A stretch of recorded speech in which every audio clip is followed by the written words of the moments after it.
Nessa sexta-feira, dia 28, o Donald Trump e o Zelensky se reuniram na Casa Branca para discutir o futuro da guerra que já acontece há 3 anos. E por que essa reunião era tão importante? É legal entender que essa guerra está acontecendo já há 3 anos, e esses 3 anos foram de muitas mortes para os dois lados e que muitos civis também acabaram morrendo nessa trágica guerra que aconteceu. Os Estados Unidos sempre esteve envolvido nessa guerra, mandando mantimentos, armamentos, etc. Diversas coisas. Agora, ser o protagonista do fim da guerra é algo muito importante para o Trump. Já havia dito diversas vezes que ele faria a guerra acabar em um único dia, caso eleito. É legal entender se de fato o Trump mostrava que queria uma diplomacia coerente, Aquela diplomacia onde os dois lados parecem ser ganhando e que não há nenhum tipo de medo, onde você consegue mostrar para os dois lados que realmente faz sentido essa trégua e que passe confiança também para a pessoa que está aceitando essa trégua. Porque o Zelensky, ele é presidente e líder de um país que precisa da paz. E ele não pode ser surpreendido por uma falsa diplomacia e depois acabar sendo atacado novamente. Agora, quando você olha essa reunião, ela parece uma reunião muito bem arquitetada. Agora eu deixo para você essa pergunta. O Trump quer realmente a paz ou ele só queria impor a sua visão? Agora vamos às propostas que aconteceram naquela data. Primeiro a gente precisa entender que o próprio Zelensky deu 3 opções de como eles poderiam começar com essa diplomacia. A primeira delas, tréguas temporárias no céu e no mar. É como um cessar-fogo mesmo entre mar e o céu para que não acabe atingindo civis. A segunda, a libertação de prisioneiros de ambos os lados. Ou seja, se tivesse alguém na Ucrânia que fosse da Rússia, que fosse liberto e pudesse voltar para o seu país e vice-versa. E a terceira, que era o compromisso dos dois países em continuar negociando essa diplomacia, para que acontecesse de fato o final dessa guerra. Mas o Trump, ele quer ser o protagonista real. E você percebe nessa reunião que o Trump por todo momento disse que o Zelensky não tem cartas na manga, ou seja, ele não tem como ele negociar o que ele quer como diplomacia, e sim os Estados Unidos ser o intermediador dessa guerra. O Trump por várias vezes já disse que não há legitimidade do Zelensky ser o presidente porque não ocorreram as eleições. Isso não aconteceu porque as leis foram adiadas por causa da própria guerra. E para onde foi a reunião? Acabou num bate-boca. Há alguns relatos que disseram que o Zelensky foi até expulso da Casa Branca após a discussão que ele teve com o Trump e o seu vice-presidente. Mas entenda que esse bate-boca ele acontece muito por causa do afrontamento que o Trump faz para um líder de um país que está em guerra. Se coloca no lugar do presidente da Ucrânia nesse momento.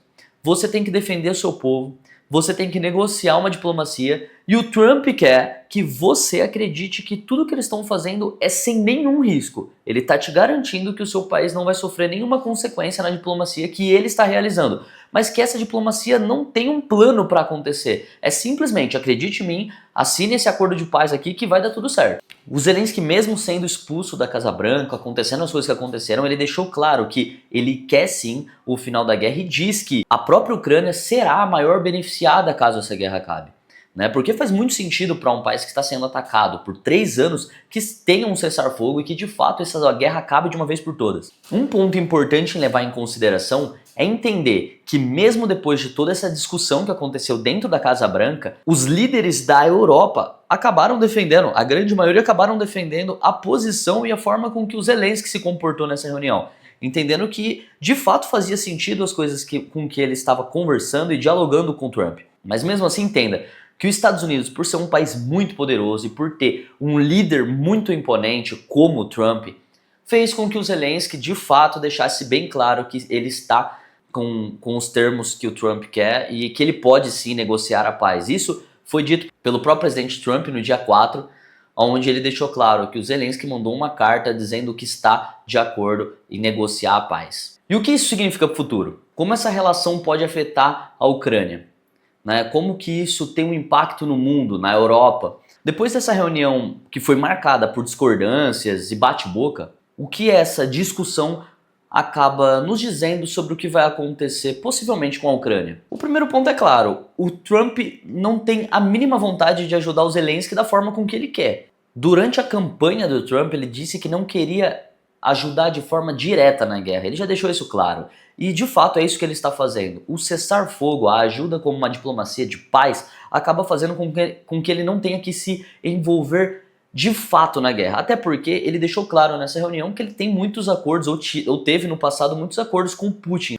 Em uma das frases ele deixou o seguinte: não vamos mais gastar dinheiro nisso. Se você pegar essa frase e você começar a entender o tamanho disso, a força disso, você começa a pensar, os Estados Unidos hoje é um dos países mais ricos e mais influentes do mundo.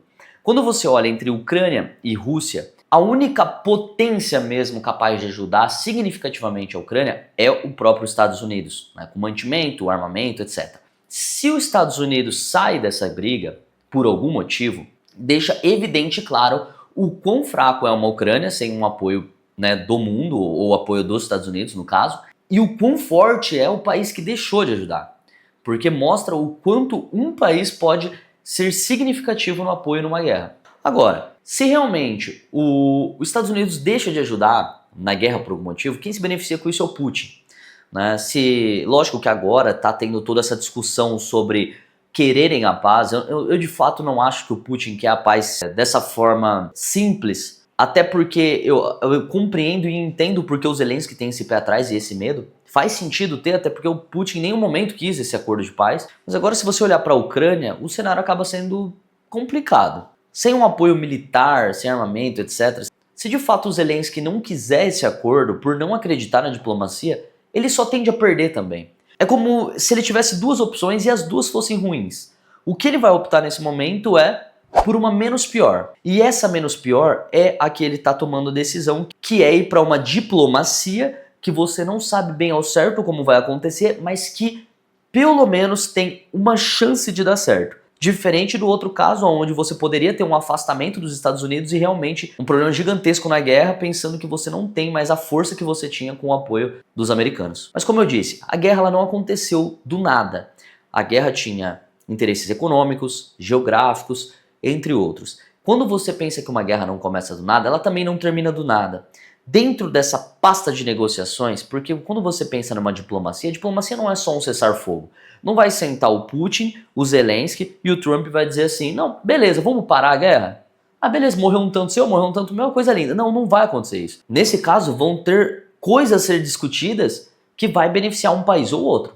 Isso é fato. Onde eu acho que o maior beneficiado desse final de guerra será os Estados Unidos, com toda certeza por ser o intermediador, mostrar sua força para o mundo. O segundo, muito provavelmente, será a Rússia, porque ela está vencendo a guerra e por isso faz com que ela tenha mais poder de barganha. E o mais afetado será a própria Ucrânia, mas aí tem que se pensar também se compensa por ego se manter numa guerra ou realmente ceder alguma coisa. Lógico que eles não vão ceder coisas absurdas que venham da Rússia ou dos Estados Unidos, mas que finalize uma guerra e que evitem mais mortes. Esse vídeo ele é breve só para explicar o que está acontecendo no mundo, né? A gente tem que pensar que todos esses impactos respingam aqui de alguma forma. Lógico que não vai ser de forma direta, isso daí pode acontecer em vários anos, mas a gente estava a ponto de uma terceira guerra mundial, onde poderia ter vários envolvidos e todo o mundo sofre quando acontece uma guerra. Entenda que uma guerra ela não se resume em mortes dentro de um país. Isso mexe com toda a economia do mundo. Então, faz sentido que a gente esteja antenado sobre esse assunto. Eu espero que você tenha gostado do vídeo e até o próximo.